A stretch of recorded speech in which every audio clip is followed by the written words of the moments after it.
ეხა ნახეთ რა ხდება მეგობრებო. ავიღოთ ღორის ხორცი, დავჭრათ სასურველ ნაჭრებად, ვამზადებ მწვადს. ოღონ მარტო მარილი უნდა მოვაყარო. იმიტომ რომ რამდენჯერაც მოვამზადებ მწვადი ვიდეოში, იმდენჯერაც კომენტარებში ატკდა ერთი ამბავი. დაწერეთ კომენტარებში თქვენი როგორ ამზადებთ. ხორცი ავაცვათ შამფურზე. კარგად მოვაყაროთ მარილი ხორცს, კარტოფილიც დავამატე ქვევიდან, შემწვარი კარტოფილიც გემრიელია, თან ხორცი არ ჩამოვა ქვევით. რატომ? იმიტომ რომ მწვადს ვამზადებ თონეში, ელექტროთონეში.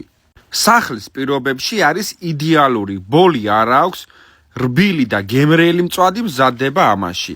გინდა ღორის ხორცი აიღე, გინდა კურდღელი, ნებისმიერი ხორცის შეწვა შეგიძლია ამ თონეში. გასაყიდად გვაქვთ 8 და 6 შამფურიანი.